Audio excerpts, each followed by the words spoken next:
Committee on Good Government and Accountability, I move that we dispense with the calling of the roll. Second motion. There's a motion to dispense with the calling of the roll for the Committee on Good Government. The motion is duly seconded. Hearing no objection, the motion is approved. Mr. Chairman, on the part of the Committee on the Franchise Business, I move to dispense with the reading of the minutes and approve the minutes of the March 10 committee meeting. Second the motion. There is a motion to dispense with the reading of the minutes of the March 10 CLF meeting and approve the same. The motion is duly seconded. Are there any objections? Hearing none, motion is approved. On the part of the Committee on Good Government and Public Accountability, I move to dispense with the reading of the minutes of the previous meeting. Second motion. There's a motion to dispense with the reading of minutes. There's no objection. Hearing none, the motion is approved.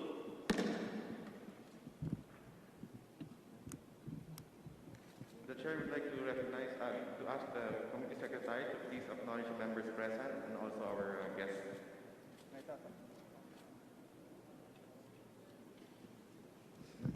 Good afternoon. For our members present here in the plenary, we have Speaker Alan Peter Cayetano.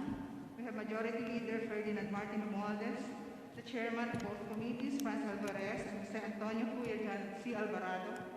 We have Representative Divina Gracio, Jesus Crispin Remulla, Representative Micaela Bulago, Representative Roberto Puno, Representative Elpidio Barsaga Jr., Representative Michael Defensor, Representative Bienvenido Abante, Representative Rodante El Rey Villaferte, Representative Rodante Marcoleta, Representative David Suarez, Representative Juan Miguel Arroyo, Representative Arlene Rosas, Representative Bambo Tolentino, Representative Raneo Abu, Representative Dan Fernandez, Representative Eric Goyap, Representative Lani Cayetano, Representative Wes Gatchalian. In the Zoom, we want to recognize our members in attending the Zoom video conferencing: Deputy Speaker Pablo Ortega, Deputy Speaker Geogracios Savillano, Representative Carlos Arate, Representative Edsel Lagman, Deputy Speaker Conrad Estrella III, Deputy Speaker Rosemary Arenas, Representative Sol Aragones, Representative Joy Tambunting, Representative Ian Lee, Representative Presley De Jesus, Representative Neptali Boyat Gonzalez, Deputy Speaker Ferdinand Hernandez, Representative Raymond Mendoza, Representative Rooney Sinsuat Jr., Representative Ann Hofer, Representative Vilma Santos Recto, Christian Unavia, Gabriel Bordado Jr., Jericho Nograles, Tony Pep Albano, Chodorico Jaresco, Leanda Bolilia, Marlene Len Alonte, Representative Michael Romero, Mujib Ataman, Ferdinand Gaite, Cristal Bagaching, Frederick Xiao, Hill Cabarangay Acosta, Rolando Valeriano, Stephen Paduano, Lucas Rodriguez, Sharon Garin, Stella Kimbo, Christopher De Venecia, Vicente Veloso III, Cesar Joao Jimenez, Rogelio Pacquiao, Manuel Cabochan III, Godefredo Buya, Jose Ping Tejada, Ace Barbers, Alfredo Garbin Jr., Yeda Romualdez, Tyron Agabas, Dale Ano Malapitan, Edward Maceda, and Representative Onyx Crisologo. For our guest from the ABS-CBN, we have Mr. Carlo Katikbak, Mr. Martin Lopez, Mr. Mario Nepomuceno, Ricardo Bitan, Raymond Miranda, and Ms. Cory Vidanes. For NTC, we have Deputy Commissioner Edgardo Cabarrios. For MBC-DZRH, we have Mr. Angelo Palmones. For NABU, we have Mr. Alberto Laboon. And for Centro, we have Mr. Benjamin Albero III. That's all, Mr. Chair. We want to recognize Congressman Striker Villas.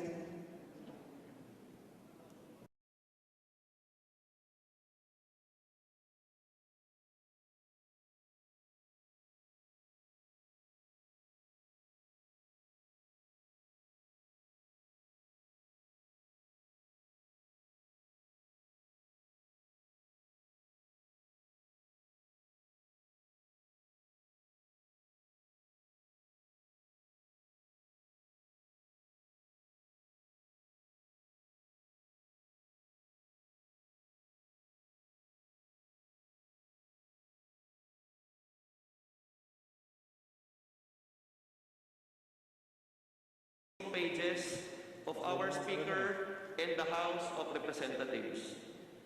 Mr. Co-Chair, napansin ko lang po, the Solgen being absent in this hearing should be enjoined to attend future hearings and explain his side. Why should he not be held in contempt, Mr. Co-Chair?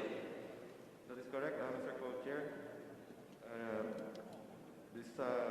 The Chair is now directing both committee secretaries to write letters to the respective offices enjoining them to attend our succeeding hearings. Otherwise, we will resort to compulsory processes.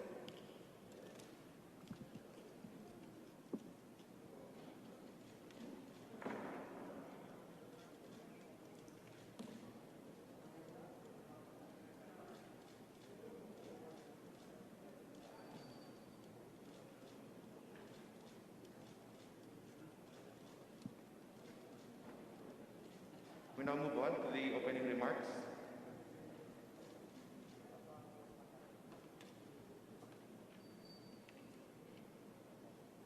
Magandang araw po sa inyong lahat. Unang-una ay nagpapasalamat ako kina Speaker Alan Peter Cayetano at kay Majority Floor Leader Martin Montes sa kanilang paalaala na dapat ay maging patas, bukas at komprehensibo ang hearing na ito. Ilang taon na din po ako naging chairman ng Committee on Legislative Franchises at ang masasabi ko at tingin ko walang kukontra na ito na po ang pinaka-controversial na prangkisa na dininig natin. But we should not let the controversies and the noise from the outside cloud our deliberations and our judgments within this committee. The Filipino people expect us to do our jobs fairly and without bias towards any party. Yan po ang inaasahan ng mga tao sa atin. Yan po ang inaasahan ni Speaker Cayetano sa atin at yan ang inaasahan ng ating mga kapwa-kongresista sa atin. At yan ang ating gagawin. During the proceedings, we will hear from those for and against the franchise. We will hear from the executives of the network as well as members of their rank and file. We will hear testimonies from industry experts, opinion makers, journalists, and ordinary citizens. Kakausapin po natin lahat upang makita natin ang buong picture ng isyong ito. At its most basic, a franchise is simply a privilege granted to private corporations to conduct business using a government resource. Kaya po, napaka-importante sa usapang ito kung paano at ano ang mga business practices ng ABS-CBN. Kabilang dito, yung pagbabayad ng tamang buwis at ang tamang pagtrato nila sa kanilang mga empleyado. We will tackle all of those issues in these hearings. Mag-iimbita din po tayo ng mga resource persons at expert witnesses upang magbigay linaw sa mga issues na ating pinag-uusapan. At dahil na din sa malawakang interes ng ating mga kababayan sa isyong ito, kinakailangan mailabas ang lahat ng impormasyon. The whole country will be watching, and if this committee does not do a good job, it is not only the network, but the entire Congress who will be judged. With this, I would like to ask every member of this committee, and even all those who will speak before it, to be guided by the principles of fairness, justice, honesty, and respect. Maraming salamat.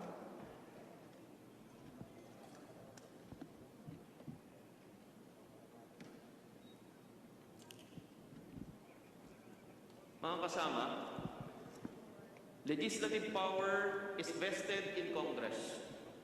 Ayon sa Article 6, Section 24 ng Konstitusyon, dapat magmula sa House of Representatives ang panukalang batas na may kinalaman sa prangkisa. Ang kapangyarihan ng Kamara to originate a franchise bill is exclusive, plenary, and discretionary. Hindi maaaring mapilit na mabalangkas ang batas ang ating Kongreso kung hindi nito nananais. Hindi tayo dapat pinangungunahan ng iba nating mga kasamahan sa gobyerno. Sa hearing po noong March 10, sa harap ng sambayan ng Pilipino, nagsabi ang NTC at they are under oath. Natatalima sila sa payo ng DOJ na mag-i-issue ito ng provisional authority para sa ABS-CBN hanggang dumating ang panahon na mapagdesisyonan ng House of the People ang aplikasyon sa pagpapalawig ng prangkisa nito na naaayon sa saligang batas. Subalit sa hindi inaasahang pagkakataon, nag-issue ang NTC batay umano sa payo ng Solgen ng cease and desist order laban sa ABS-CBN upang patigilin ang operasyon ng kanilang himpilan. Ikinagulat ito ng lahat. Ayon sa NTC, sa kanilang tugon sa liham kay Speaker Cayetano at Chairman Alvarez, noong Mayo 14, iginagalang daw nila ang House of the People kung kaya't dinirektahan nila ang Kongreso na magpasa o magpasa na lang ng batas para sa renewal ng ABS-CBN. Ladies and gentlemen, ayon sa House Resolution ng ating kasamang si Kong Mike Defensor, such act of NTC due to the influence of Solicitor General is a total disregard to the lawful order and authority of the House of Representatives. Sa nasabing resolusyon ni Congressman Michael Defensor, pinaimbestigahan din niya ang NTC at Solgen sa posibleng criminal cases of perjury, violation of anti-graft and corrupt practices, and violation of Code of Conduct of Public Officials. Ang Committee on Legislative Franchises ang siyang lagain ng show cause order sa NTC para maipaliwanag nila kung bakit hindi sila dapat kasuhan ng contempt. Aalamin natin sa pagdinig na ito kung sila ba talaga ay minilabag o nilabag ba nila ang constitutional right ng ABS-CBN sa equal protection of laws dahil ang ibang kumpanya ay binigyan naman ng NTC ng provisional authority. Kung sa gayon, bakit hindi binigyan ang ABS-CBN ng provisional authority? Mga kasama, hindi po mabubuli ang joint committee ito. Hindi tayo magsisinungaling. Hindi tayo manloloko. We will give sufficient opportunity to NTC and Solgen for them to be heard. We will ask them to give their side bago natin masabi kung tunay nga bang may contempt na naganap laban sa committee ito, laban sa dignidad ng buong House of the People, at kung may criminal cases ba dapat na isampa laban sa kanila o wala. Magiging patas at objective ang joint committee ito. Bagamat marami sa ating mga kasama ay ginalit at sinaktan, we will still be fair and impartial. Kahit sa pakaramdam ng marami sa ating mga kasama ay nabastos ang taong bayan sa mga kinatawan ng kongresong ito, kasama ang iba't ibang distrito, kasama ang iba't ibang party list groups, ibibigay namin ang tamang respeto sa kanila. Sana sa kabila ng lahat ng pait ng nakalipas, mapalad po tayo at binibigyan pa rin tayo ng Diyos ng pagkakataong makipag-ayos sa ating mga kapwa. Huwag po sana nating sayangin ang pagkakataong ito. Dear Co-Chairman, Mr. Speaker, Mr. Majority Leader, members of this joint committee, at sa lahat ng nanonood at nakikinig, maraming salamat po. Let us now recognize the Honorable Speaker Alan Peter Cayetano.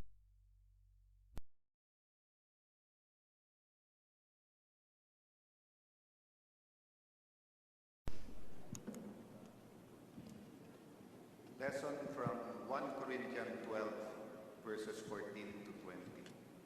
For the body does not consist of one member, but of many. If the foot should say, but I am not a hand, I do not belong to the body, that would not make it any less part of the body. And if the ear should say, but I am not an eye, I do not belong to the body, that would not make it any less part of the body. If the whole body were an eye, where would be the sense of hearing? If the whole body were an ear, where would be the sense of smell? But as it is, God arranged the members in the body, each of them as He chose. If all were a single member, where would the body be? As it is, there are many parts, yet one body. Ating mga kababayan, Chairman Alvarado, Chairman Alvarez, ating pong mga bisita from ABS-CBN, ating pong mga advocates against the renewal or a new franchise, colleagues, magandang hapon po. So first reminder lang sa atin lahat, whatever happens, we are one body. The Philippines is one body with many parts. The archipelagic nature of our country ensures that we will never be homogeneous in our culture, our tradition, and our belief. Regionalism, tribalism, and political factionism is and always be a challenge for us as a nation. But despite these challenges, we can be one body. But this should not be an excuse for us to act like quarrelsome little children. Di tayo pwedeng parang mga bata na walang rational ang arguments just because we come from different places or backgrounds. We have to learn to be bigger than that which divides us and not allow our own mistrust, ignorance, and hate turn us against each other. Sadly, even as we stand on the verge of a new age, these lessons of the past remain largely ignored. It is still far easier to wallow in our differences instead of celebrating our commonalities. A few months ago, I asked that we all do a little soul searching so that our viewpoints may extend not just to the present, but to include reflections of our past and hope for the future. That we may see the importance of community and solidifying our core values as one nation. Sa crisis po, sinasabi, the best and the worst of us comes out. And the best and worst will flow from our core values. I am happy that Congress, despite all these distractions, all these challenges, have remained steadfast in its commitment to prioritize essential legislation, particularly those relating to the COVID-19 pandemic, to saving lives and saving people's livelihood. Just this morning, the Defeat COVID Committee, headed by Majority Leader Martin Romualdez, and I'd like to thank him, approved the Philippine Economic Stimulus Act, and thank you to the Economic Stimulus Cluster, the Anti-Discrimination Against Persons with Suspected, Probable, and Confirmed Cases of COVID-19, the Peace and Order Cluster, and the Financial Institution Strategic Transfer from the Committee on Banks and Financial Intermediaries. These three measures will form part of Congress' larger AIM or the Adapt, Innovate, and Manage initiative. It will ease the impact of the virus on those most vulnerable sectors of our society.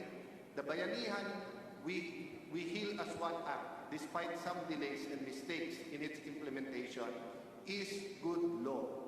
It covered the last 2 months. Now we are called upon as a nation and here in Congress to discern, to pray, and to work hard towards crafting a new and comprehensive law towards that will address our new lives, our new economy, and what everyone is now calling our new normal.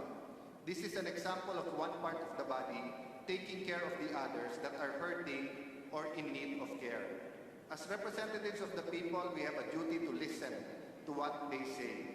But as leaders of the community, we also have a responsibility to temper what is popular with what we know is right. So ulitin ko po yun bilang representante po ng tao, obligasyon natin i-represent sila, alamin ang opinion nila. Pero bilang leaders nila, kailangan hindi parating kung anong popular, kung anong tama.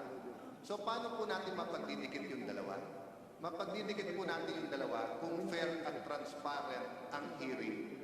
So by allowing the people to hear both sides, what is popular and what is right will hopefully intersect.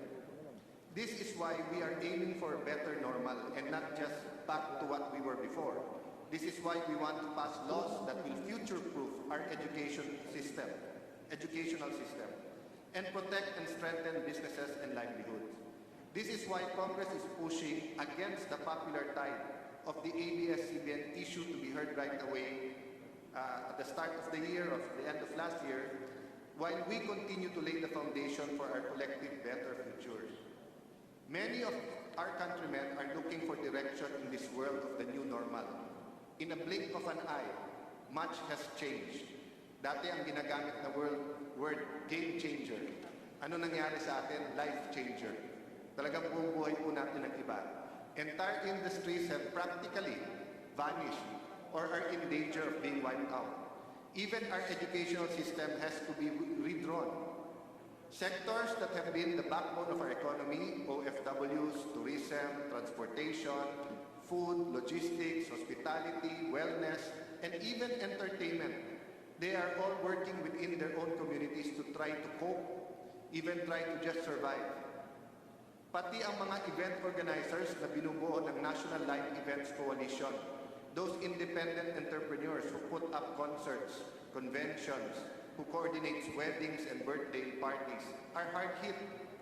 We will bear the heaviest burden in our personal relationships, in changes in how we interact with each other, ni hindi mayakap yung ibang mga kamag-anak, mga pamangkin, anak, yung mga kalaro, magpipinsan, social distancing. Even places where we worship together have to adjust. But let me assure all of you, like parts of one body, Congress will be there to carry it with you. Alam ko na tila malayo ito sa usapan ABS, pero dapat malaman ng lahat na yan ang pinanggagalingan namin nung sinabi ko na marami pang mas importante at mas urgent na dapat pag-usapan. Pero nakwento na ni Chairman Alvarado kung ano nangyari at ba't tayo napilitan na mag-hearing na ngayon. Napakadali po sanang sumunod na lang sa Agos at i-approve or i-deny ang prangkisa tulad ng sinisigaw ng mga extremist sa magkabilang dulo ng usapang ito. Ngunit hindi namin pwedeng gawin yon dahil yun po ay mali. Ang tama ay pakinggan ang bawat panig, dinggin ang mga facts, bigyan ng pagkakataon magsalita ang bawat isa, at magdesisyon ng patas. Tama po na bigyan pagkakataon magsalita ang bawat isa at magdesisyon ng patas. Tama po na bigyan ng pagkakataon magsalita ang bawat isa at magdesisyon ng patas. Paulit-ulit po namin sasabihin yan. Tama po na bigyan ng importansya ang opinyon ng lahat sa paghahanap ng katotohanan. Mali po ang pagbubuli, pananakot at pag-iinsulto sa isa't isa. I began my statement by talking about the Philippines as one body with many parts. Congress, being a responsible part of this body, is committed to holding a fair, impartial, comprehensive, and thorough examination of all facts regarding this issue. That commitment has not wavered nor changed despite all the criticism that has been thrown at Congress and at me personally. And I have full confidence in the leadership of Chairman Alvarez and of Chairman Alvarado and of the rest of Congress. It is not a secret that I would have preferred another time to do this. But here we are, and it is time to do what is right.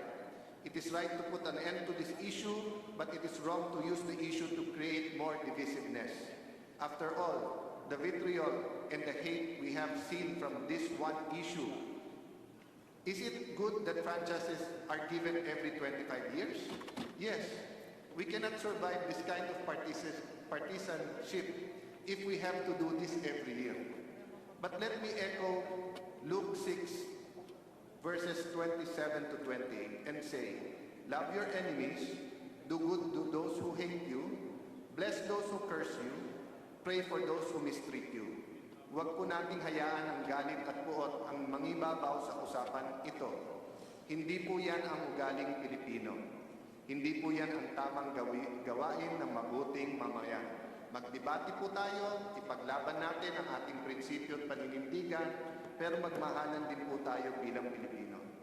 This hearing is not just about the network and its franchise. It is also about Congress and how we conduct ourselves.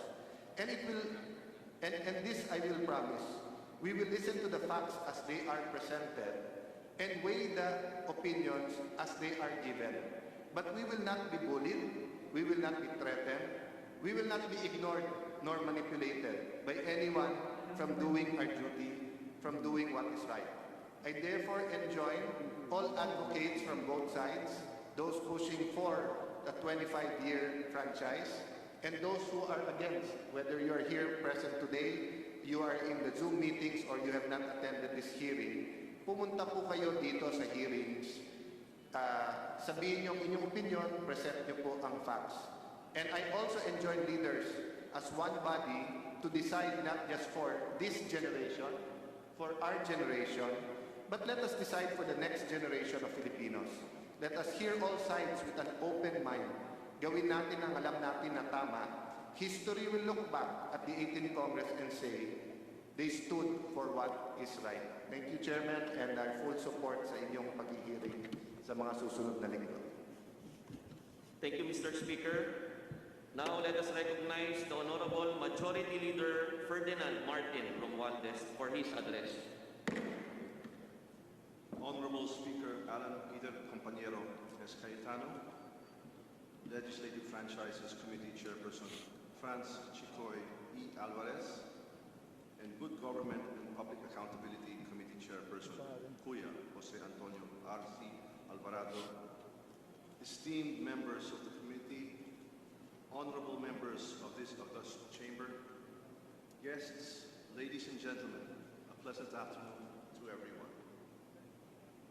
First of all, please allow me to welcome you to your House of Representatives and thank you for your precious time in attending this joint meeting of the Committee of Legislative Franchises and the Committee on Good Government and Accountability. Our objective in the conduct of the deliberation is twofold. The first is to determine whether ABS-CBN Broadcasting Corporation merits the congressional grant of the special privilege to operate a nationwide radio and television broadcasting franchise.